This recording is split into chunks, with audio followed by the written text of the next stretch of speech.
Good morning, students. Today we are going to discuss about the topic classification of crystalline solids. ठीक है, तो जैसे कल के वीडियो में हमने पिछले वीडियो में हमने पढ़ा था टाइप्स ऑफ सॉलिड्स में देखिए मैंने आपको बताया था क्लासिफिकेशन ऑफ सॉलिड्स में दो प्रकार के, एक अमॉर्फस सॉलिड्स थे और दूसरे क्रिस्टलाइन सॉलिड्स थे। अमॉर्फस का मैकेनिज्म मैंने आपको बताया था। ए मीन्स नॉट और मॉर्फस मीन्स डेफिनेट, मतलब नॉट डेफिनेट मतलब इनडेफिनेट। तो इनडेफिनेट क्या बताया था? Indefinite geometry. तो अमॉर्फस सॉलिड्स में क्या होता है स्टूडेंट्स? Indefinite geometry. और क्रिस्टलाइन सॉलिड्स का मतलब क्या होगा? इसका अपोजिट है डेफिनेट ज्योमेट्री। तो जिनमें इनडेफिनेट ज्योमेट्री होती है वो अमॉर्फस सॉलिड्स होते हैं, जिनमें डेफिनेट ज्योमेट्री होती है वो क्रिस्टलाइन सॉलिड्स होते हैं। तो हमने डेफिनेशन भी कल किया था अमॉर्फस सॉलिड्स का। अमॉर्फस सॉलिड्स होते क्या है? तो इनमें क्या था? जिनमें कॉन्स्टिट्यूएंट पार्टिकल्स मैं आपको पहले बता भी चुका हूँ। कॉन्स्टिट्यूएंट पार्टिकल्स सीपी मैंने लिखा है। कॉन्स्टिट्यूएंट पार्टिकल्स में भी एटम्स, आयंस एंड मॉलिक्यूल्स। तो अमॉर्फस सॉलिड्स की डेफिनेशन क्या बताई थी कि arrangement of constituent particles are in irregular fashion या इरेगुलर मैनर, ठीक है, या इरेगुलर ऑर्डर, ठीक है। तो उनको हम क्या कहेंगे? अमॉर्फस सॉलिड्स हैं। क्रिस्टलाइन सॉलिड्स में क्या था? जिनमें रेगुलर फैशन होता है कॉन्स्टिट्यूएंट पार्टिकल्स। तो कॉन्स्टिट्यूएंट पार्टिकल्स के मैंने बताया था एटम्स, आयंस और मॉलिक्यूल्स कुछ भी हो सकता है। तो अब हमने इसके डिफरेंसेस भी किए थे, क्या क्या डिफरेंसेस होता है क्रिस्टलाइन और अमॉर्फस सॉलिड्स के अंदर, वो मैंने बता दिया था क्रिटिकल। तो आज हम करेंगे, आज हमारा नया टॉपिक है क्लासिफिकेशन ऑफ क्रिस्टलाइन सॉलिड्स, ठीक है। Today we are going to discuss about the classification of crystalline solids. Classification, तो crystalline solids can be classified into following 4 types depending upon the nature of intermolecular forces operating in them, ठीक है।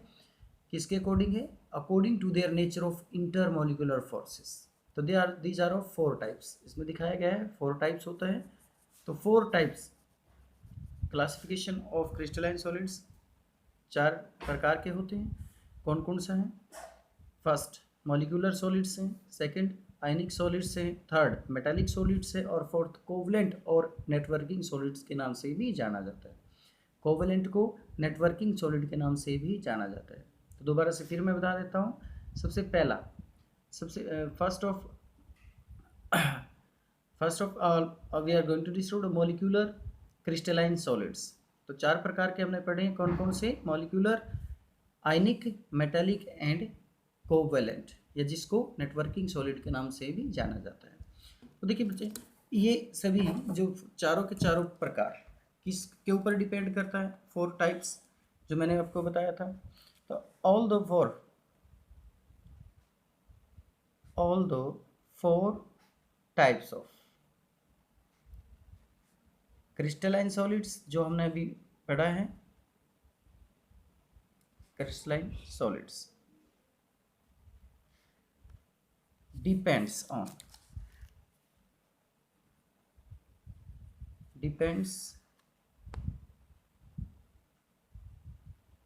on the presence of intermolecular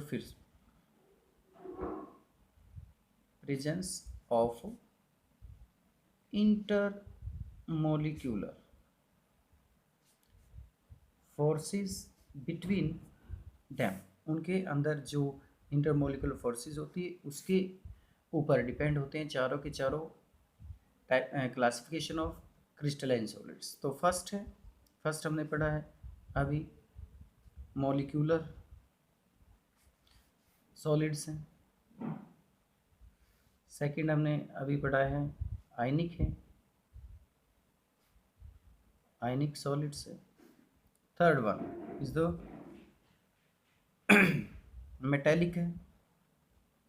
metallic solids है, और fourth जो है हमारा वो है कोवलेंट और जिसका नाम है नेटवर्किंग क्रिस्टलाइन सॉलिड, ठीक है। तो देखिए सबसे पहले हम इन सभी के बारे में डिस्कस करने से पहले हम एक बात देखते हैं। मैंने आपको बताया था कि कॉन्स्टिट्यूएंट पार्टिकल्स।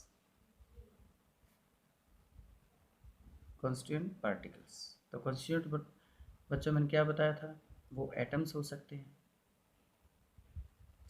वो मॉलिक्यूल हो सकता है, मॉलिक्यूल्स और आयंस। तो देखिए आयंस, तो ये जो चारों के चारों प्रकार के क्रिस्टलाइन सॉलिड्स हैं, मॉलिक्यूलर है, आयनिक है और मेटेलिक है और कोवलेंट है। ये चारों के चारों क्रिस्टलाइन सॉलिड्स किसके ऊपर डिपेंड करते हैं? इन कॉन्स्टिट्यूएंट पार्टिकल्स के ऊपर डिपेंड करते हैं। तो कॉन्स्टिट्यूएंट पार्टिकल्स का मतलब क्या है? इनके नाम से ही पता चलता है कि किस प्रकार के सॉलिड में किस प्रकार का कॉन्स्टिट्यूएंट पार्टिकल्स है। जैसे सबसे पहले हम देखते हैं मॉलिक्यूलर क्रिस्टलाइन। तो इसमें क्या हो गया, इसमें क्या हो गया बेटे, जो कॉन्स्टिट्यूएंट पार्टिकल्स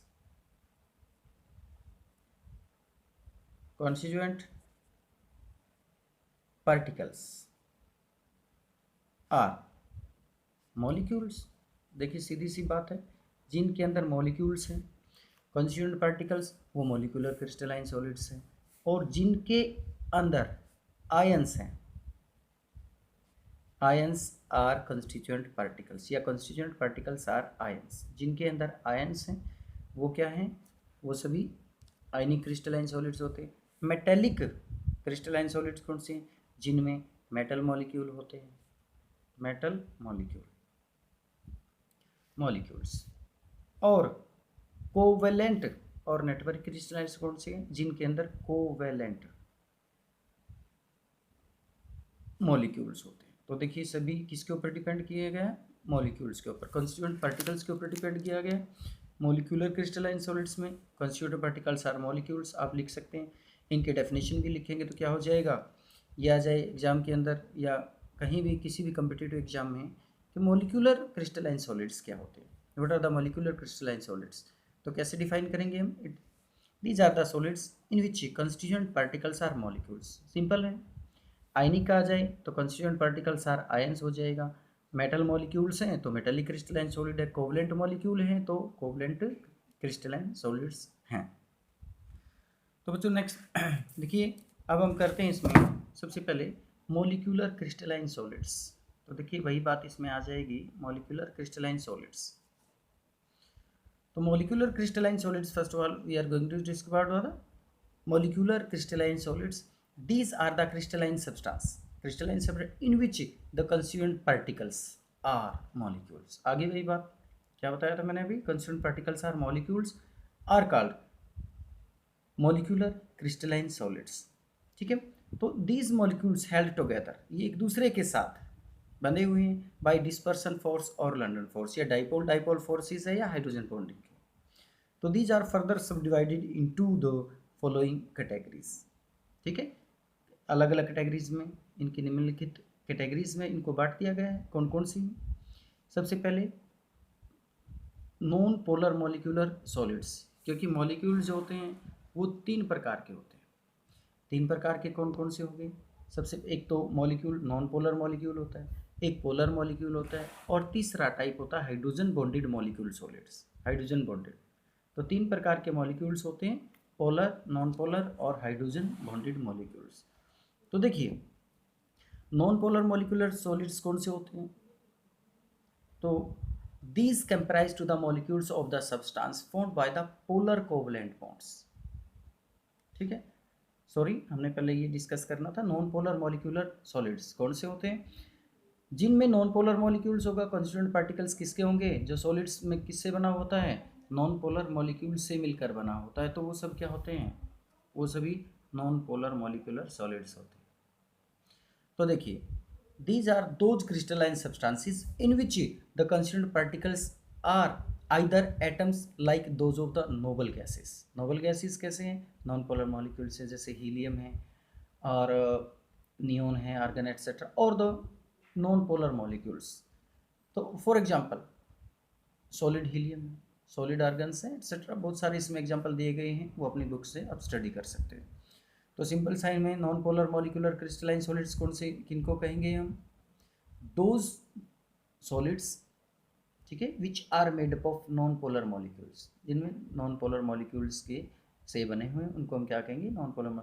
अब इनकी करेक्टरिस्टिक्स देखिए, they are generally soft, soft होते हैं, लो मेल्टिंग पॉइंट है, सॉफ्ट होगा तो लो मेल्टिंग पॉइंट अपने आप हो जाएगा।